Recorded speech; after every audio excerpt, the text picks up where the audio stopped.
الحمدللہ علی کل حال والصلاة والسلام علی صاحب حسنہ وجمال اما بعد اعوذ باللہ السمیع العلیم من الشیطان الرجیم بسم اللہ الرحمن الرحیم ان الذین قالوا ربنا اللہ ثم استقاموا تتنزل علیہم الملائکہ صدق اللہ العظیم و صدق رسولہ النبی الکریم ان اللہ و ملائکتہ یصلون علی النبی یا ایہا الذین آمنوا صلوا علیہ وسلموا تسلیما الصلاۃ والسلام علیک یا رسول اللہ وعلی آلک واصحابک یا حبیب اللہ۔ سارے حضرات درود شریف پڑھیے، سارے پڑھیے۔ الصلاۃ والسلام علیک یا نبی اللہ وعلی آلک واصحابک یا نور اللہ۔ اللہم صلی علی سیدنا و مولانا محمد معدن الجود والکرم وآلہ وصحبہ وبارک وسلم۔ تمام تعریفیں، حمد و ثنا اللہ تعالیٰ جل مجدہ الکریم کے لیے، ہر قسم کے درود و سلام نبی رحمت نور مجسم شفیع معظم آقا کل ختم رسول دانا سبل احمد مجتبی جناب حضرت محمد مصطفیٰ علی تحیت و ثنا کی ذات والا صفات کے لیے حمد و صلات کے بعد ذی احترام علماء کرام، حاضرین و سامعین، بڑی خوبصورت محفل مبارکہ کا انعقاد ہے۔ اللہ تبارک و تعالی ہم سب کو دین کے کاموں میں اخلاص کی توفیق عطا فرمائے۔ مالک کریم نیتوں کا وضو، ارادوں کا خلوص عطا فرمائے۔ عزیز دوستو، عالم اسلام میں دین تیزی کے ساتھ عصر نو اپنی جڑیں مضبوط کر رہا ہے۔ نبی کریم علیہ الصلاۃ والسلام کے غلام پوری طاقت کے ساتھ پوری دنیا میں اپنا لوہا منواتے جا رہے ہیں۔ اس کے ساتھ ساتھ کچھ کمزوریاں، کچھ پریشانیاں بھی کہیں کہیں پیدا ہوتی نظر آتی ہیں۔ یہ جو ہم محافل کا انعقاد کرتے ہیں، پروگرام ترتیب دیتے ہیں، تو ان کے جو مقاصد خیر ہوتے ہیں ان میں سے ایک مقصد یہ ہوتا ہے کہ جہاں جہاں ہمیں تربیت کی ضرورت ہے وہاں ہم مل کر بیٹھیں، ایک دوسرے کے ساتھ بات کریں اور اپنی ان کمزوریوں کو دور کرنے کی کوشش کریں۔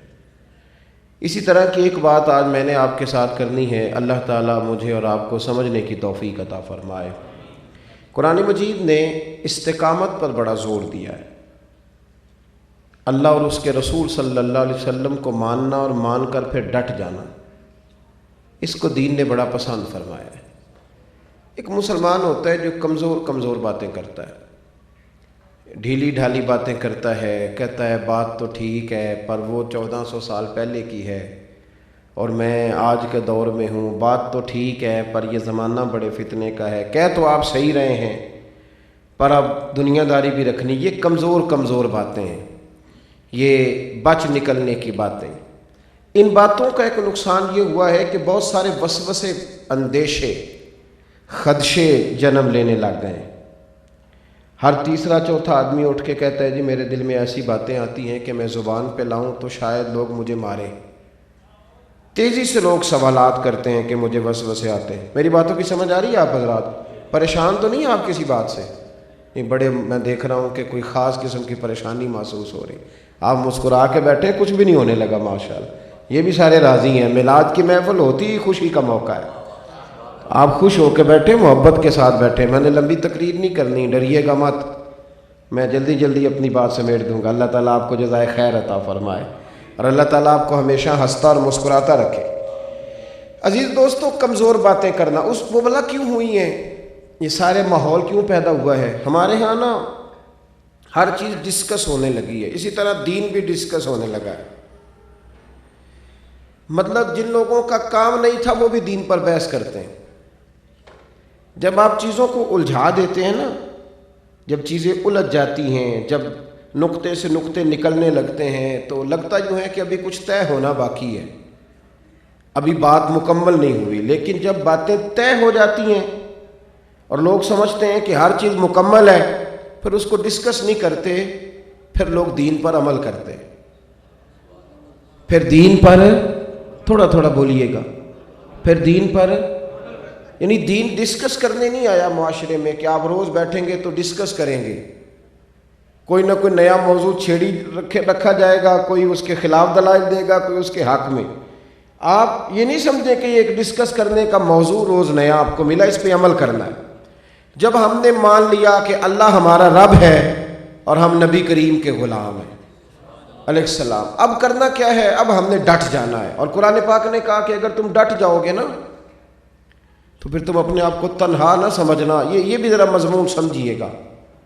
فرمایا جب تم ڈٹ جاؤ گے نا تو پھر اللہ تمہاری مدد کے لیے فرشتے بھی نازل فرما دے گا۔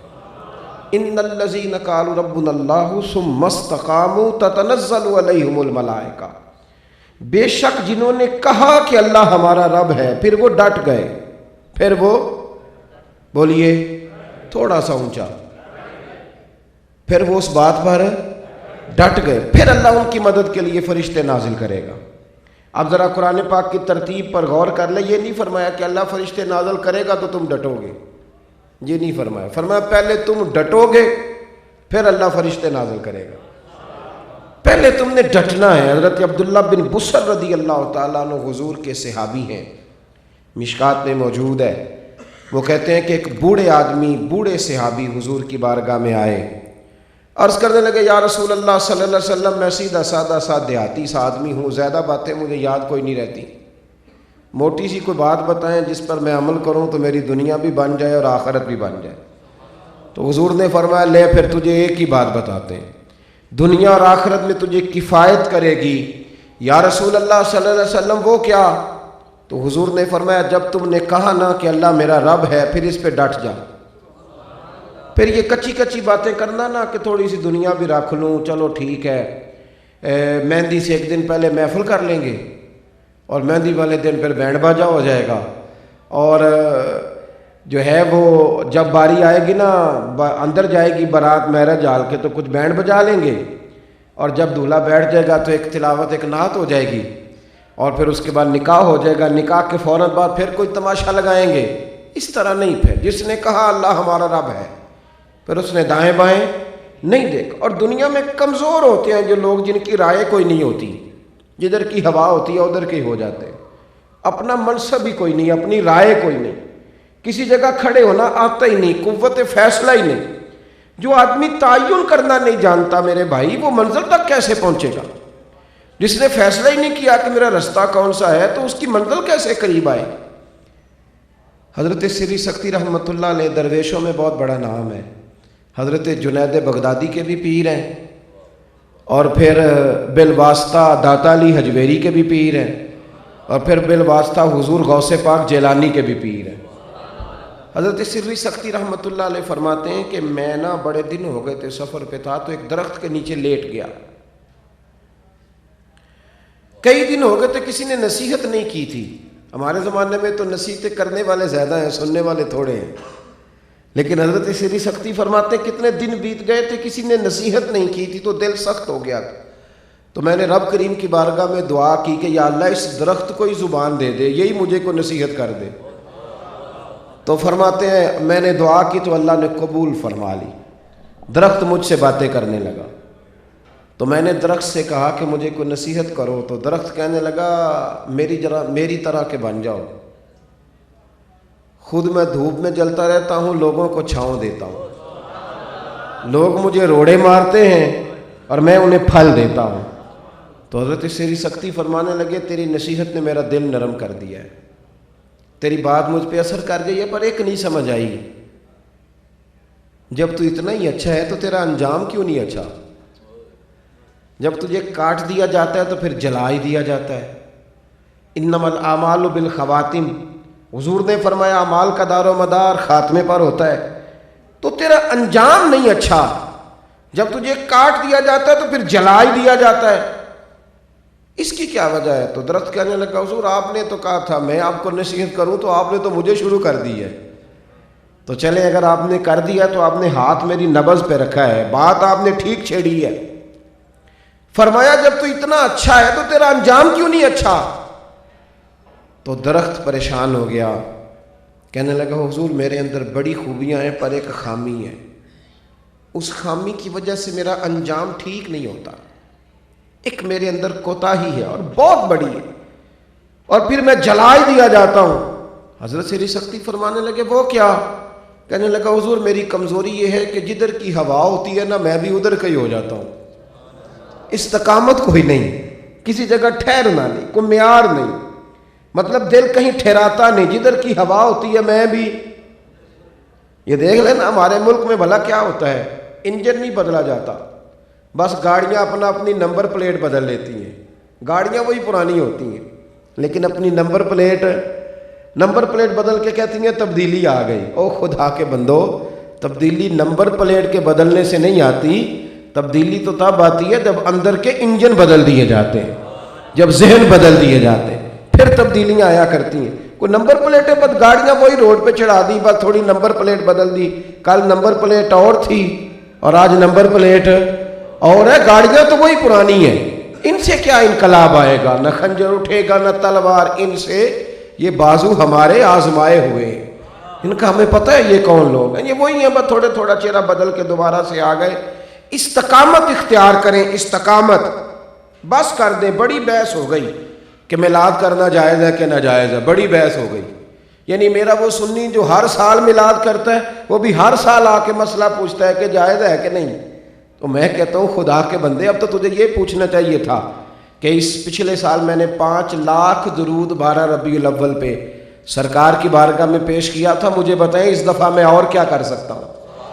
اب تو تمہیں آگے بڑھنا چاہیے تھا، اب تو تمہیں پوچھنا چاہیے تھا کہ کس طرح کر کے محفل سجانی ہے، صحیح طریقہ کیا ہو سکتا ہے۔ ابھی تک پوچھو گے، ابھی تک بحثوں میں الجھو گے، ابھی تک ان ابحاث کا حصہ بنو گے، بس مان جو لیا، جو مان لیتے ہیں وہ بحث نہیں کرتے، جن کی گردنیں جھک جاتی ہیں پھر وہ دائیں بائیں، اور ایکسیڈنٹ ان کے ہوتے ہیں، وسوسے ان کو ہوتے ہیں بھائی جو تھوڑا ٹائم موبائل کو بھی دیتے ہیں، تھوڑا جو پاس سے گاڑی گزرتی ہے اس کی پیچھے سے ماڈل بھی چیک کرتے ہیں کون سا ہے، ان کی ٹکریں ہوتی ہیں، جن کی توجہ سیدھی اپنے سٹیئرنگ پہ اور سیدھی رہتی ہے، ان گاڑیوں کی ٹکریں نہیں ہوتی۔ ہمارا مسئلہ یہ ہے وسوسے اس لیے زیادہ آتے ہیں، تھوڑا ادھر بھی جانا ہے، تھوڑا ادھر بھی جانا ہے، تھوڑی اس کی بھی سننی ہے، تھوڑی اس کی بھی سننی ہے۔ حضرت عمر فاروق جیسے دلیر آدمی، دلیر، اور حضرت عمر وہ شخصیت ہیں کہ حضور نے فرمایا میرے بعد کو نبی ہوتے تو خطاب کے بیٹے عمر ہوتے، بخاری شریف میں موجود ہے۔ حضرت عمر نا تورات پڑھ رہے تھے، ہمیں بڑا شوق ہے نا اس کی بھی سننی ہے اور تھوڑی سی اس کی بھی سننی ہے، غور کرو ذرا وہ کیا کہہ رہا ہے۔ او میاں ٹھہر جا، ہر آدمی کا یہ منصب نہیں کہ وہ سب کی سنے، تو الجھ جائے گا، بکھر جائے گا، وسوسوں کے ہتھے چڑھ جائے گا۔ حضرت عمر فاروق رضی اللہ تعالیٰ عنہ حضرت موسیٰ کلیم پر نازل ہونے والی کتاب تورات کی تلاوت کر رہے تھے تو حضور تشریف لے آئے، نبی کریم نے دیکھ بھی لیا، پھر بھی پوچھا کیا کر رہے ہو؟ تو حضرت عمر عرض کرنے لگے حضور حضرت موسیٰ پر نازل ہونے والی کتاب کی تلاوت کر رہا ہوں۔ تو حضرت عمر کہتے ہیں میں نے حضور کے چہرے پر ناراضگی دیکھی، بڑی مہربانی باتیں نہ کریں جی آپ، تھوڑی دیر سنیں۔ کہتے ہیں میں نے حضور کے چہرے پر ناراضگی دیکھی، نبی کریم علیہ السلام کو جب میں نے ناراض دیکھا تو استفسار کیا یا رسول اللہ آپ ناراض ہے؟ حضور نے فرمایا ہاں حضور میرے ماں باپ قربان ہو، وجہ؟ نبی کریم فرمانے لگے موسیٰ، عمر تم حضرت موسیٰ علیہ السلام پر نازل ہونے والی کتاب پڑھ رہے ہو؟ مجھے قسم ہے اللہ کی عزت کی، اگر موسیٰ آج حیات ظاہری میں ہوتے تو میرا کلمہ پڑھ کے میرے قرآن کی تلاوت کرتے۔ تو منکر یہ جب دائیں بائیں نکلتے ہیں نا لوگ، کچی باتیں کرتے ہیں، کمزور باتیں کرتے ہیں، ادھر ادھر دیکھتے ہیں، ایمان پختہ، نبی کریم کی ذات پر ایمان پختہ۔ میلاد آ جائے تب بحث ہے، 11ویں آ جائے تب بحث ہے، 1 محرم سے 10 محرم تک جی حضرت امام حسین کی نیاز دلانی ہے کہ نہیں دلانی؟ اور میں نے کہا میاں تجھے جو ملتا ہے نا میرے مصطفیٰ کی اہل بیت کا صدقہ ملتا ہے، رسول اللہ کے گھر کا صدقہ ملتا، تو بحث کرے گا؟ اور جب یہ معراج شریف آتا ہے نا جی معراج شریف، تو پھر تو بحث بڑی طویل ہو جاتی، کیسے گئے تھے، کس طرح کر کے گئے تھے۔ او بھائی تو تیری عقل چھوٹی ہے اور رب رسول کی ذات بڑی ہے، تو سوچا نہ کر، تو مانا کر۔ سنیے ابو داؤد شریف کی حدیث، میری باتوں کی سمجھ آ رہی ہے آپ حضرات کو؟ حضرت ابو خزیمہ رضی اللہ تعالیٰ عنہ نبی کریم علیہ السلام کے صحابہ میں سے وہ صحابی ہیں کہ جن کو نبی پاک علیہ السلام نے یہ اعزاز عطا فرمایا، فرمایا ہر جگہ اگر گواہی کی ضرورت ہو تو 2 بندے چاہیے، لیکن جہاں میرا ابو خزیمہ موجود ہونا، ایک کی گواہی 2 کے برابر شمار کی جائے۔ بات کیا ہوئی؟ بات یہ ہوئی کہ نبی پاک علیہ السلام نے ایک یہودی سے گھوڑا خریدا، سودا طے ہو گیا۔ محبوب کریم علیہ السلام نے فرمایا تم یہاں رکو، میں گھر سے پیسے لے کے آتا ہوں۔ حضور گھر گئے تو وہ یہودی سے لوگوں نے کہا کہ تو نے تو گھوڑا سستا بیچ دیا ہے۔ وہ پتہ نا بڑے لوگ ہوتے ہیں سودے خراب کرنے والے، ایسا ریٹ لگا جاتے ہیں کہ وہ بیچارہ کہتا ہے میرا تو اب لگ گیا ہے۔ وہ خریدنے والے نہیں ہوتے، وہ خراب کرنے والے ہوتے ہیں۔ حضرت ابو خزیمہ رضی اللہ تعالیٰ عنہ فرماتے ہیں کہ یہودی سے لوگوں نے کہا کہ تم نے تو گھوڑا سستا بیچ دیا ہے، تمہارا تو مہنگا ہے۔ اس نے کہا اب کیا کروں؟ تو کہا کتنے لوگ تھے جب سودا ہوا؟ کہنے لگا کچھ بھی نہیں، میں تھا اور یا مسلمانوں کے نبی صلی اللہ علیہ وسلم۔ تو یہودیوں نے اسے مشورہ دیا، کہنے لگے تم مکر جا، جو مر جائے یا مکر جائے اس کا کوئی علاج ہو سکتا، تو تم مکر جا۔ تو کہا میں نے بیچا ہی نہیں۔ اللہ کے حبیب علیہ السلام رقم لے کر کے واپس تشریف لائے تو حضور نے فرمایا یہ تیرے پیسے ہیں، گھوڑا مجھے دے دو۔ کہنے لگا جی کون سا گھوڑا؟ میں نے تو کوئی گھوڑا نہیں بیچا۔ ایک جملہ سننا جو کہنے لگا ہوں، اپنا حق چھوڑ دینا بھی بزدلی ہے، بہت بڑی بزدلی ہے۔ دنیا میں قتیل اس سا منافق نہیں کوئی جو ظلم تو سہتا ہے بغاوت نہیں کرتا۔ یہ وہ لوگ تباہی کر دیتے ہیں معاشرے میں جو چپ کر کے ہر ظلم سہنے کے عادی ہوتے ہیں، وہ بہت بڑی تباہی پھیلاتے ہیں۔ حضور علیہ السلام نے فرمایا تم نے گھوڑا بیچا ہے، میں نے خریدا ہے، کیسے مکر سکتے ہو؟ جب بات طویل ہوئی لوگ جمع ہو گئے، یہودی بھی، عیسائی بھی، مسلم بھی، سب آ گئے۔ حضرت ابو خزیمہ کے بارے میں شارحین لکھتے ہیں کہ قد ان کا چھوٹا تھا تو پیچھے کھڑے تھے۔ جب اللہ کے حبیب علیہ السلام کے ساتھ وہ یہودی بات کرنے لگا نا تو پنچایت میں بعض لوگ ایسی پہیلی ڈالتے ہیں کہ کہتے ہیں سامنے والے سے حل نکلنا کوئی نہیں، حل نکلنا کوئی نہیں تو ہم نے جیت جانا، ایک پہیلی ڈالتے۔ اس نے بھی ایک پہیلی ڈالی، حضور علیہ السلام سے کہنے لگا کہ یہ فرمائیے کہ آپ کی شریعت میں کیا طریقہ ہے اگر اس طرح کا کوئی جھگڑا ہو تو؟ حضور نے فرمایا طریقہ یہ ہے کہ اس طرح کی کوئی بحث چل نکلے تو گواہ دیے جاتے ہیں۔ کہنے لگا جی ختم ہو گئی بات، آپ ایک بندہ گواہ دے دیں کہ میں نے گھوڑا بیچا ہے اور آپ نے خریدا ہے، ایک بندہ گواہی دے دے تو میں دے دیتا ہوں۔ اب وہاں تو تھا ہی کوئی نہیں۔ سمجھ آ رہی ہے کہ نہیں آپ کو میری باتوں کی؟ ہلکا ہلکا ایسے تو کریں، آ رہی ہے نا ماشاءاللہ سمجھ؟ نبی کریم علیہ السلام کے پاس تو تھا ہی موجود کوئی نہیں، تو کس کو بطور گواہ پیش کیا جائے؟ حضرت ابو خزیمہ کہتے ہیں جب حضور ذرا سا خاموش ہوئے نا تو میں پیچھے تھا، قد بھی چھوٹا تھا، دونوں ہاتھ یوں بلند کیے پیچھے سے، کہا یا رسول اللہ میں دیتا ہوں گواہی، میں گواہی دیتا ہوں۔ حضور علیہ السلام کے غلام نے جب ہاتھ بلند کیے درمیان سے رستہ بنا، آگے آ گئے۔ حضور میں گواہی دیتا ہوں، اس نے گھوڑا بیچا ہے، آپ نے خریدا ہے۔ اب اس کی بات پوری ہو گئی تھی، اس نے یہ تو کہا ہی نہیں تھا کہ بحث کروں گا، اس نے کہا تھا بندہ کہہ دے دوں گا، اس کی بات پوری ہو گئی۔ حضور نے پیسے تھمائے، گھوڑا لیا، حضرت بلال کو لگام تھمائی، وہ گھر لے گئے۔ اللہ کے محبوب علیہ السلام نے نا حضرت ابو خزیمہ کا بازو تھاما، اور امام نووی نے تو بڑا خوبصورت جملہ لکھا ہے، فرماتے ہیں حضور نے نا ان کے گلے میں ہاتھ ڈالا اور حضور ساتھ ساتھ چلنے لگے، کونے میں لے گئے اور مسکرا کے فرمانے لگے ابو خزیمہ تم نے تو دیکھا ہی نہیں تھا، تم تو تھے ہی نہیں، تو گواہی کیسے دے دی؟ جب حضور نے یہ کہا تو جناب ابو خزیمہ ساتھ ساتھ چل رہے تھے، کھڑے ہو گئے اور کھڑے ہو کے حضور کا چہرہ دیکھنے لگے اور تھوڑا سا ٹھہر کر ایک جملہ کہا تو ایمان پر استقامت کے کئی رستے کھول دیے۔ حضرت ابو خزیمہ عرض کرنے لگے حضور کیا فرمایا آپ نے؟ میں نے دیکھا نہیں تھا۔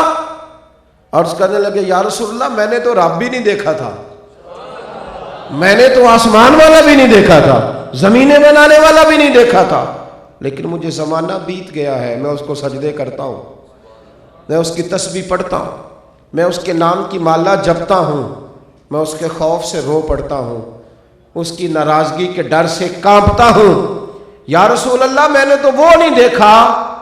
تو جب اتنی بڑی چیز کی گواہی آپ کی زبان پر دے دی ہے تو یا رسول اللہ گھوڑا تو چیز ہی کوئی نہیں، اتنی بڑی گواہی، یہ ایمان ہے میرے بھائی، تو بحث کرتا رہتا ہے، تو دلیلیں پوچھتا رہتا ہے، تو واقعہ معراج پر گفتگو کرتا ہے، تو بحث کا دروازہ کھولتا ہے. کہا میں نے اتنی بڑی چیز کی گواہی دے دی تو گھوڑا تو چیز ہی کوئی نہیں. اب حضور نے انعام دیا، بازو تھاما میرے نبی پاک نے ان کا، اور فضا میں بلند کر کے فرمایا صحابہ سنو، جہاں بھی گواہ کی ضرورت ہو 2 گواہ چاہیے، اور جہاں میرا ابو خزیمہ موجود ہونا ایک کی گواہی 2 کے برابر شمار کی جائے. یہ چھوڑ دیں ہلکی ہلکی باتیں کرنا. اب یقین کریں اللہ تبارک و تعالی ہمیں معاف فرمائے، یہ نیٹ کا نیا پیکج آتا ہے تو اس پر بحث ہونے لگتی ہے، بڑا اچھا پیکج آیا ہے، بڑا اچھا، ایک دوسرے کو مشورہ ملتا ہے، تو ٹیلی نار کا لے لے وہ چھوڑ. تو جو اللہ رسول پیکج دیتے ہیں، ایک دفعہ کہو سبحان اللہ و بحمدہ سبحان اللہ العظیم، ایک دفعہ کہو گے تو اللہ اتنا اجر عطا فرمائے گا کہ زمین آسمان کے برابر جتنا خلا ہے اللہ ثواب کا بھر کے عطا فرمائے گا. لیکن لطف کی بات، اب وہ ایمان کہاں سے لائیں کہ جب یہ پیکج ملے تو فٹافٹ تسبیح لے لیں اور سارا دن یہ وظیفہ پڑھیں. حضرت عثمان غنی رضی اللہ تعالیٰ عنہ کے زمانے میں نا آسرے ہے نا نوجوان، یہ پیکج ذرا، یہ اصل میں نا مسئلہ یہ ہے کہ وہ جو ایمان کی خاص رمق تھی نا، ایمان کی وہ جو خاص، میں حدیث پڑھ رہا تھا سیاستہ میں، ایک دن غریب لوگ حضور کی بارگاہ میں آئے. یہ ایمان ہوتا ہے نا، تازہ ہوتا ہے. میری باتوں کی سمجھ آ رہی ہے نا آپ حضرات کو؟ ایک دن نا غربا، مدینے کے غربا حضور کی بارگاہ میں آئے، عرض کرنے لگے یا رسول اللہ صلی اللہ علیہ وسلم، یہ جو امیر لوگ ہیں نا یہ تو نیکیوں میں ہم سے آگے نکل گئے ہیں. غریبوں نے آ کے کہا، آج کل کے غریب جب بھی کہتے ہیں وہ یہی کہتے ہیں کہ اس نے پجاروں نہیں لے لی ہے. آج کل کا غریب جب بھی روتا ہے دولت کے لیے روتا ہے. عرض کی، حضرت ابو ہریرہ رضی اللہ تعالیٰ عنہ راوی ہیں، کہتے ہیں غریبوں نے آ کے عرض کی یا رسول اللہ امیر آگے نکل گئے. حضور نے فرمایا کیسے؟ عرض کی حضور وہ فطرانہ بھی دیتے ہیں، زکوٰۃ بھی دیتے ہیں، صدقات بھی کرتے ہیں، حج بھی ہم پہ فرض نہیں وہ کر لیتے ہیں. حضور بڑی ساری نیکیوں میں آگے نکل گئے. حضور نے فرمایا میرے قریب ہو جاؤ. تو وہ جتنے لوگ آئے تھے نا انہوں نے سر حضور کے سر اقدس کے قریب کیے. محبوب نے مسکرا کے فرمایا تمہیں وظیفہ بتاتا ہوں، تم بھی امیروں کے برابر ہو جاؤ گے. وظیفہ بتاتا ہوں. یا رسول اللہ وہ تو نیکیوں میں آگے نکل گئے. فرمایا عرض کی حضور بتلائیے. تو نبی کریم نے فرمایا رات کو سوتے وقت نہ 33 بار سبحان اللہ پڑھا کرو، اور 33 بار الحمدللہ پڑھا کرو، اور 34 بار اللہ اکبر پڑھا کرو. غریب جتنے بھی صدقات و امیر جتنے بھی صدقات و خیرات کریں گے نا اللہ تمہیں ان کے برابر اجر عطا فرمائے گا. حضرت ابو ہریرہ فرماتے ہیں غریبوں کے چہرے یوں کھل گئے کہ جیسے انہیں دولت مل گئی ہے، جیسے دولت. اب مصیبت یہ ہے کہ امیر بھی تب ہی راضی ہوتا ہے. کئی دفعہ تو خالی چیک سے بھی نہیں راضی ہوتا. جب تک پورا کیش جیب میں نہ آئے غریب بھی راضی ہونے کو تیار ہے. تو مزاج نہیں نا ہمارا، طبیعت اور طرح کی ہو گئی. وہ کمزوری خیالات کی، تفکرات کی، یہ تسبیحات کے فضائل، یہ درود شریف کے فضائل، یہ تو کانوں کی لذت کے لیے ہیں. چلو جب کوئی بیان کرے گا تو سبحان اللہ کہیں گے. بلکہ میری طرح کے لوگ جو روزانہ یہ فضائل بیان کرتے ہیں ان کے پاس بھی وقت نہیں رہ گیا کہ وہ 2-4 تسبیحات لے لیں اور کسی کونے میں بیٹھ کے بات چیت درود شریف پڑھ لیں. میری طرح کے لوگ مسجد کے حجرے میں بیٹھ کے زور سے عصر تک گپیں لگاتے ہیں، اور جب عصر کا وقت ہوتا ہے تو سنت رہ جاتی ہے. وہ تو غیر موقدہ نہیں جی ہمارے پاس دلیل ہے. میں اکثر کہتا ہوں کہ یہ ساری روایتیں حضور غوث پاک کو بھی آتی تھیں، پر وہ تو ساری رات مصلی پہ بیٹھے رہتے تھے. وہ تو ساری رات مصلی پہ بیٹھے رہتے تھے، کوئی گنجائش نہیں نکالتے. حضرت ابو ہریرہ فرماتے ہیں کہ وہ غریبوں کے چہرے کھل اٹھے یہ بات سن کے. کچھ دن تو وہ لوگ بڑے راضی رہے تو پھر واپس آئے. ایک ان میں سے آ کے کہنے لگا یا رسول اللہ ایک مسئلہ بن گیا. حضور نے فرمایا کیا؟ کہا حضور وہ جو بات آپ نے ہمیں کہی تھی نا وظیفہ پڑھنے والی، وہ تو امیروں نے بھی سن لی ہے. تو حضور میرا پڑوسی امیر ہے، اس نے بھی وہ وظیفہ پڑھنا شروع کر دیا ہے. تو حضور اب کیا بنے گا؟ تو بات تو لیک ہو گئی، ان تک بھی چلی گئی، اب کیا کریں؟ تو محبوب مسکرائے، فرمایا ابھی اب کچھ نہیں ہو سکتا. ذالک فضل اللہ یؤتیہ من یشاء، یہ اللہ کا فضل ہے، وہ جس کو چاہتا ہے عطا کرتا ہے. تو اپنے ایمان میں وہ خاص مضبوطی رکھیں رب رسول کی بات پہ. خاص یہ کچی باتیں کرنا، ہلکا سا جملہ بولنا، یہ کئی دفعہ نا ہمارے سیاستدان اللہ ماشاء اللہ یورپ کی مثال دے رہے ہوتے ہیں نا جب، تو یوں لگتا ہے کہ بڑے شرمندہ ہیں یہ پاکستان میں پیدا ہو کے، بڑی شرم آ رہی ہے انہیں، ایسے مثالیں دے رہے ہوتے ہیں کہ لگتا ہے بڑے پریشان ہیں اور ٹینشن میں ہیں، کیونکہ سبب لگ جاتا تو وہیں پیدا ہو جاتے۔ اور پاگلو، اپنی مٹی پہ چلنے کا سلیقہ سیکھو، کسی کے سنگ مرمر پہ چلو گے تو پھسل جاؤ گے۔ ہاں، اور دیس اپنے دیاں بلا نالو تم بے لالا کھائیے، ایوی غیر ملک دے باغاں اندر میوے کھان نہ جائیے۔ یہاں ٹھہرنے کا طریقہ استقامت اختیار کریں، ٹھہرے اور اپنی طبیعتوں کے اندر وہ خاص رعنائی پیدا کرے کہ رب رسول کی زبان سے جو نکلتا ہے وہ حق اور سچ ہی نکلتا ہے، اس پر ذرا ٹھہرنا سیکھیں۔ استقامت یہ چیز آپ کو مزہ دے گی، ورنہ تو آپ کوئی کام نہیں کر سکتے زندگی میں، جس آدمی کا یقین ہی نہیں۔ علامہ اقبال نے کہا تھا، اقبال کہنے لگے کہ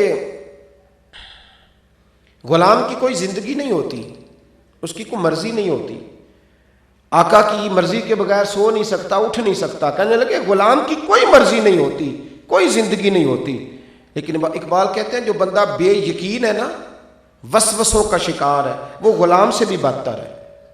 کہنے لگے سن اے تہذیب حاضر کے گرفتار، غلامی سے بدتر ہے تیری بے یقین، غلامی سے بدتر ہے تیری بے یقینی۔ ٹھہرنا سیکھ، کہیں کھڑے ہونا سیکھ، کہیں استقامت۔ بس کوئی ہستی تو ایسی ہونا جس کی بات ہم منو من مان لیں، بس گردن جھکانا سیکھیں اللہ رسول کی بات پہ۔ اگر آپ کو بڑی بحث کرنی تھی تو کلمہ پڑھنے سے پہلے کرنی چاہیے تھی، بڑے دلائل کی ضرورت تھی تو وہ کلمے سے پہلے۔ اسلام تسلی کراتا ہے، کسی جگہ کسی چیز کو تشنا نہیں چھوڑتا، لیکن کلمہ پڑھنے کے بعد تو بحث کرے، تو کہے جی یہ موسیقی حرام ہوئی تو کیوں ہوئی، بس ختم ہو گئی بات۔ جب میرے نبی نے نہیں سنی تو سننا درست نہیں ہے۔ پردہ کیوں ضروری ہے بھئی، ہمیں اس بحث میں جانے کی کیا ضرورت ہے؟ بس میرے مصطفیٰ کریم نے کہہ دیا کہ عورت پردہ کرے گی تو لہذا پردہ کرے گی، اس میں بحث میں جانے کی کیا ضرورت؟ استقامت اختیار کریں۔ حضرت سراقہ بن مالک رضی اللہ تعالیٰ عنہ کے بارے میں صاحب طبقات نے لکھا ہے، وہ کہتے ہیں کہ ان سے حضور نے وعدہ کیا تھا۔ کب وعدہ کیا تھا؟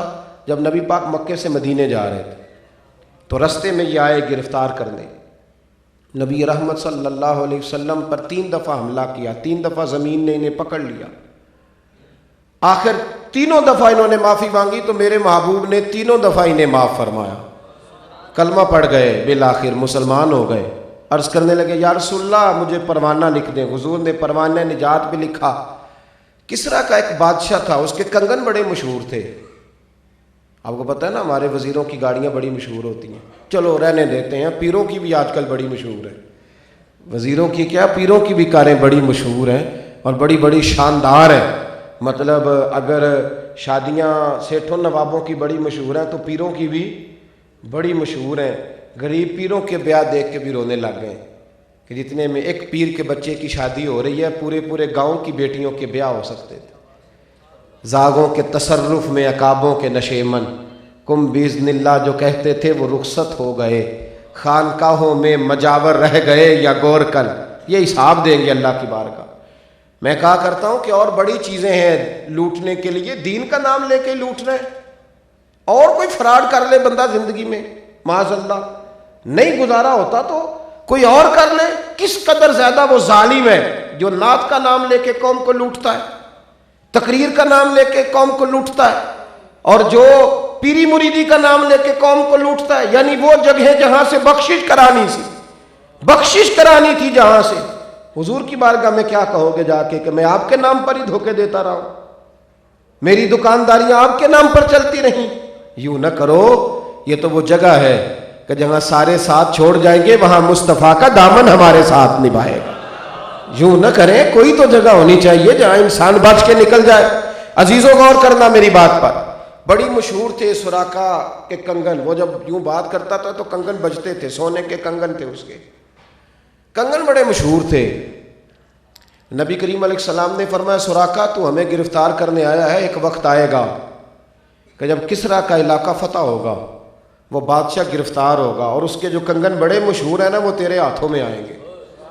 اور میرے محبوب کے بھی بات کرنے کا انداز دیکھو، مکے سے نکل رہے ہیں، مدینے ابھی گئے نہیں، ابھی ایک چھوٹے سے گاؤں پر بھی اسلام کی حکومت نہیں، پر میرے محبوب نے امت کو حوصلہ دیا کہ میں رب سے وعدے لے کے آیا ہوں اور تمہیں سچے وعدے بتا رہا ہوں کہ وہ وقت آئے گا، کتنی اتنی بڑی سپر پاور طاقتیں اسلام کے زیر نگیں آئیں۔ میں نے تھوڑے دن پہلے جمعے میں کہا تھا، میں نے کہا وقت تھوڑا ہی رہ گیا ہے، تھوڑا ہی وقت رہ گیا ہے۔ نیوزی لینڈ میں ایک شخص نے ایک مسجد کی اذان بند کرنی چاہی تھی، پورے کا پورا ملک میرے نبی کے نام کی اذانوں سے گونج اٹھا ہے، اور تھوڑا وقت رہ گیا ہے۔ انشاءاللہ پوری دنیا میں مصطفیٰ کے نام کے ترانے پڑے جائیں گے، اور یہی چراغ جلے گا تو روشنی ہوگی۔ تو حضور نے فرمایا سراقہ تیرے ہاتھوں میں کنگن آئیں گے۔ جناب سراقہ کہتے ہیں وقت گزر گیا، حضور کا وصال ظاہری ہو گیا، حضرت ابو بکر نے وصال کیا۔ حضرت عمر کا ابتدائی دور، حضرت سراقہ ابھی جنگوں میں جاتے تھے، آخری دور میں بڑے بوڑھے ہو گئے۔ کہتے ہیں ابتدائی دور تھا، ایک جنگ میں تھے حضرت سراقہ بن مالک، اس جنگ میں یہودی قلعہ بند ہو گئے، بڑی بڑی دیواریں ہوتی تھیں قلعوں کی، تو یہودی قلعے میں بند کر لیا اپنے آپ کو۔ اب وہ دروازہ نہیں کھولتے، کئی دن ہو گئے مسلمانوں نے محاصرہ کیا ہوا ہے، دروازہ کھولیں باہر آئے تو بات آگے بڑھے نا۔ ایک منجنیق ہوتی تھی غلیل کی طرز کی بنی ہوئی، اس میں رکھ کے نا منجنیق میں پتھر تو دشمن پر پھینکے جاتے تھے، بڑی تیزی سے پتھر جا کے لگتا تھا، اسی کی بنیاد پر پھر توپ ایجاد کی گئی۔ فارمولہ سمجھ لیں وہی تھا، اسی نے توپ کو ایجاد کیا۔ حضرت سراقہ بن مالک رضی اللہ تعالیٰ عنہ فرمانے لگے کہ مجھے منجنیق میں رکھ کے پھینکو، میں اندر سے جا کے دروازہ کھولتا ہوں، میں اندر سے جا کے دروازہ کھولتا ہوں۔ صحابہ میں جو نوخیز نوجوان تھے انہوں نے کہا حضور پہلی تو بات یہ ہے کہ آپ جب اندر جائیں گے تو آپ کی کوئی ہڈی پسلی بچے گی، کیونکہ اس سپیڈ سے آپ گریں گے کہ وجود تو آپ کا ٹوٹ جائے گا سارا، اور اگر آپ بچ بھی گئے تو یہودی آپ کو چھوڑیں گے۔ جناب سراقہ بن مالک فرمانے لگے جتنا تمہارا دل کرتا ہے ہنسو، اور جتنا دل کرتا ہے تم میری بات پر تبصرہ کرو، پر میں تمہیں جواب کوئی نہیں دوں گا، تم نوخیز ہو نوجوان ہو جو میرے ساتھ بات کر رہے ہو، مجھے نا ایک دفعہ اندر پھینکو۔ انہوں نے کہا بابا جی حکمت بتائیں، فرمانے لگے حکمت تمہیں بعد میں بتاؤں گا۔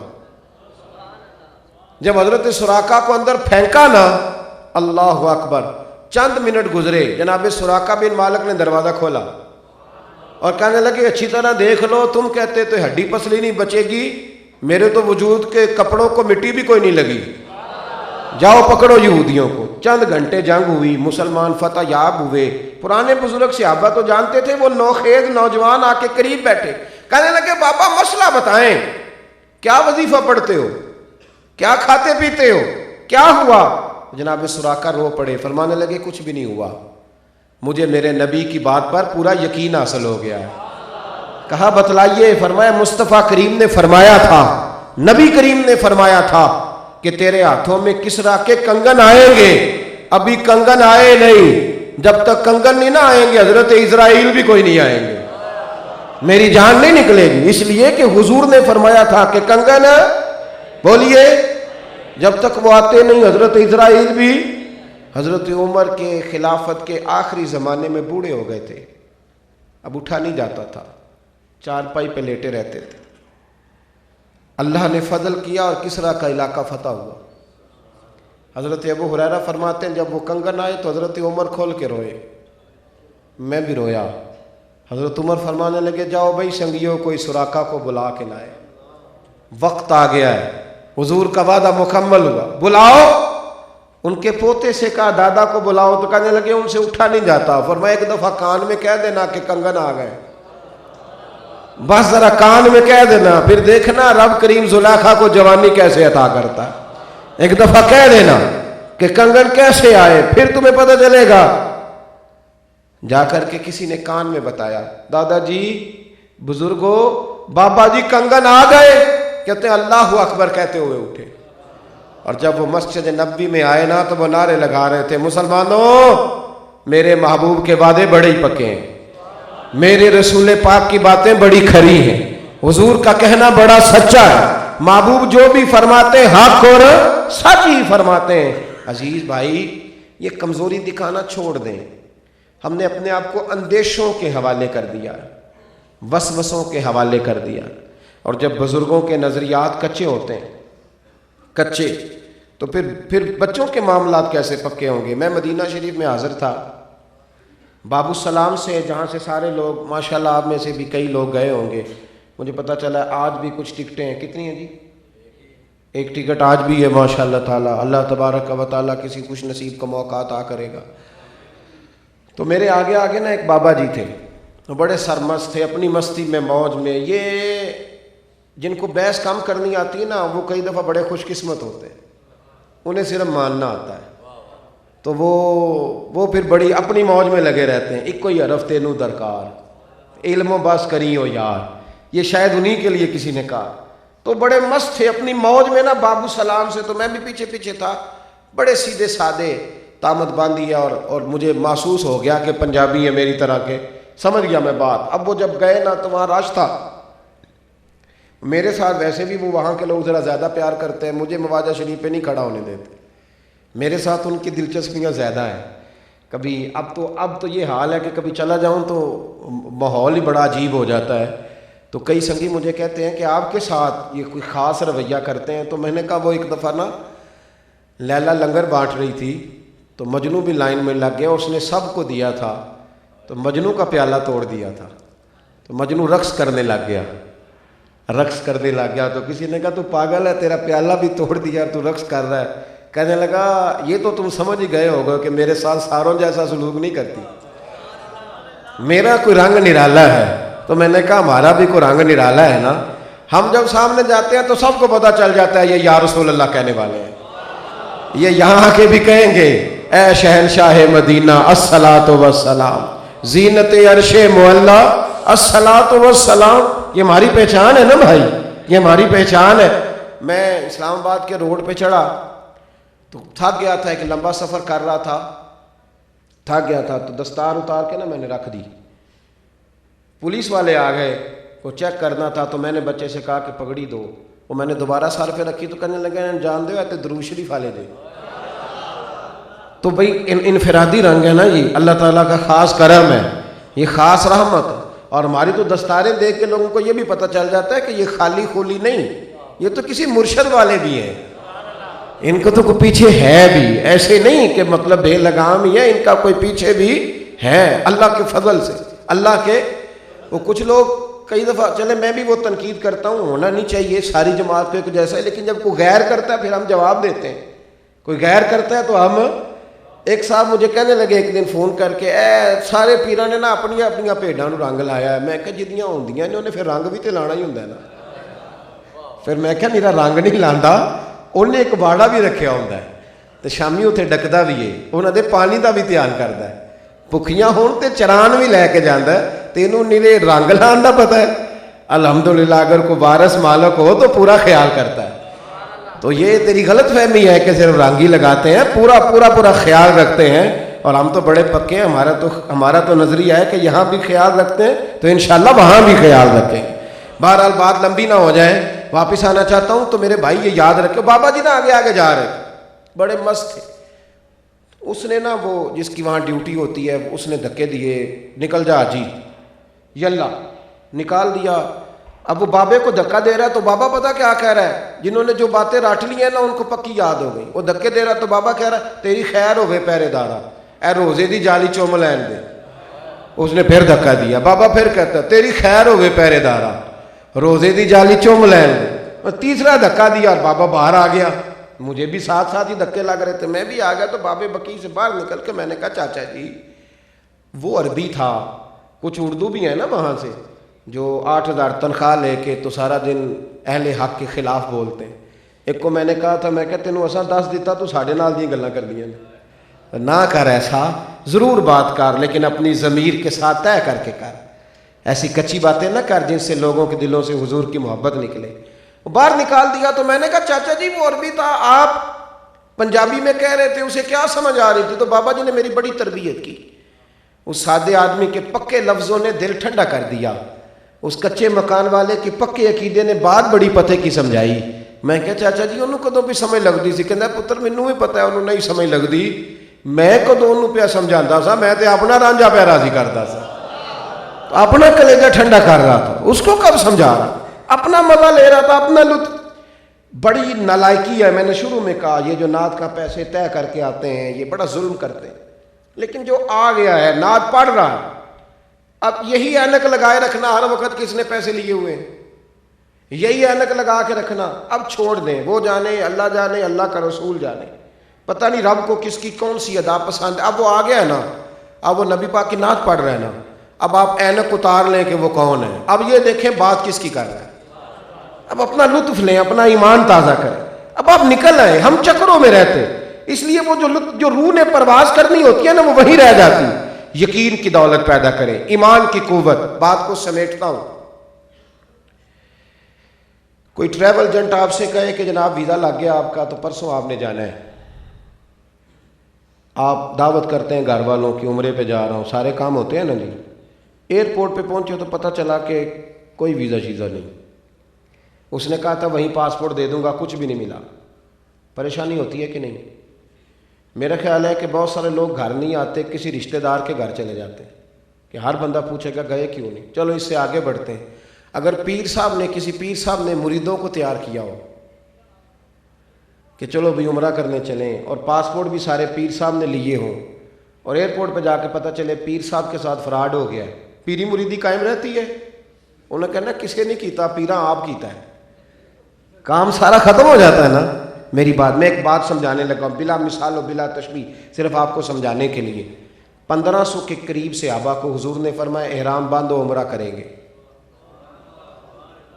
حدیبیہ کے مقام پر جا کر قریش کے ساتھ صلح ہو گئی، اور شرطیں بھی سخت ہیں کہ اگر کوئی مسلمان مکے چلا جائے گا تو مکے والے واپس نہیں کریں گے، اور اگر مدینے آ جائے گا ان کا کوئی بندہ تو مدینے والوں کو واپس کرنا پڑے گا، وہ بندہ دیں گے نہیں، ہمیں بندہ واپس دینا پڑے۔ کتنی سخت شرطیں، حضور نے صلح کر لی، شرطیں لکھ لی، 1500 آدمی، حضور نے کہا تھا چلو عمرہ کریں گے۔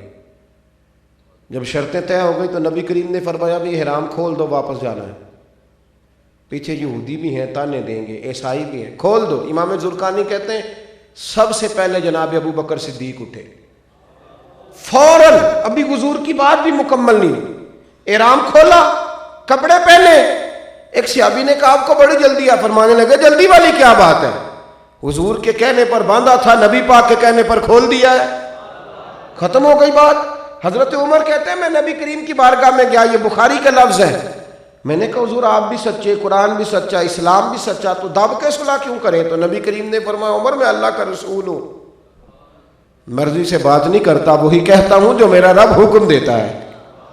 یا رسول اللہ آپ نے فرمایا نہیں تھا کہ عمرہ کریں گے؟ تو حضور مسکرائے، فرمایا کہا تو عمرہ کریں گے، یہ تو نہیں کہا تھا کہ اسی سال ہی کریں گے، میں نے تو کہا تھا کریں گے تو انشاءاللہ بڑے عمرے کریں گے، بڑے عمرے۔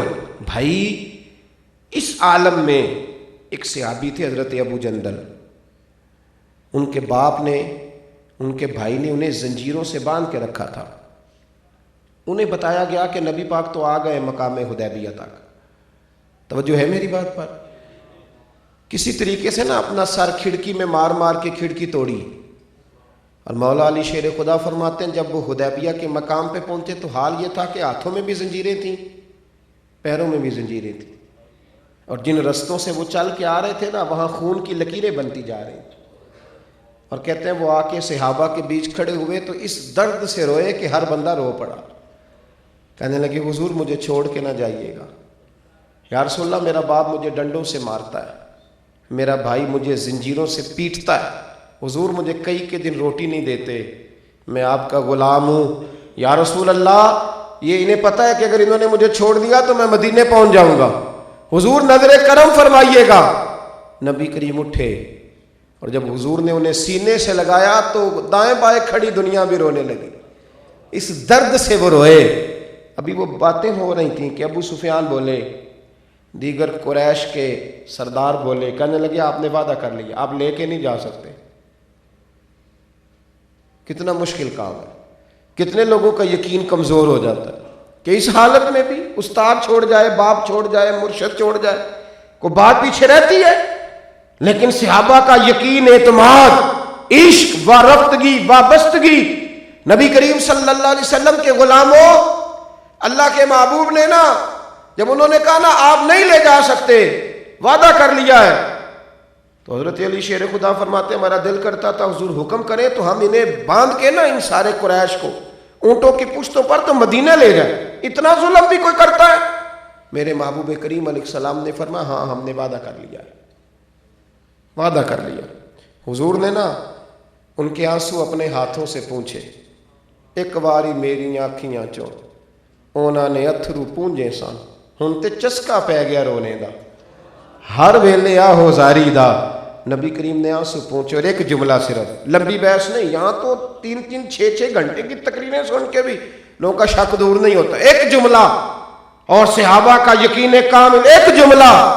حضور نے فرمایا ابو جندل ابھی تیرا تھوڑا سا امتحان باقی ہے، بس ختم ہو گئی بات۔ جو غلامی والے لوگ ہوتے ہیں ان کے لیے تو اشارے کافی ہوتے ہیں، ابھی تیرا تھوڑا امتحان باقی ہے۔ حضور نے یہ کہا تو بس غیروں کو تو موقع مل گیا نا تانے دینے کا۔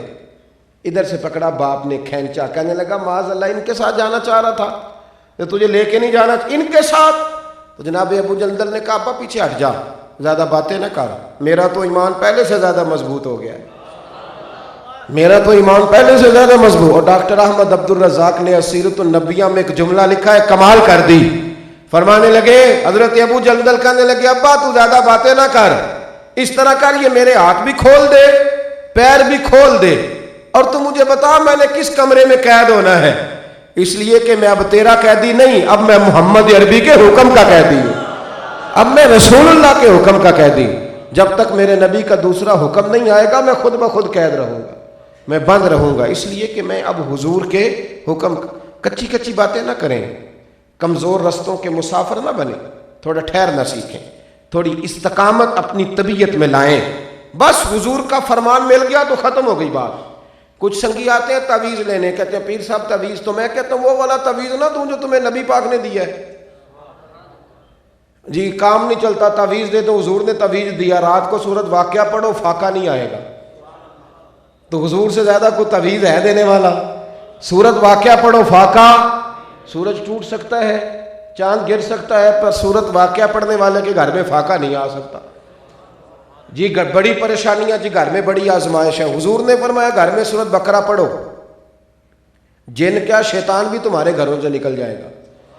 تو ساری دنیا بھی کہہ دے کہ جن آ گئے تو آ نہیں سکتے، اس لیے کہ یہ تعویذ رسول پاک نے عطا فرمایا۔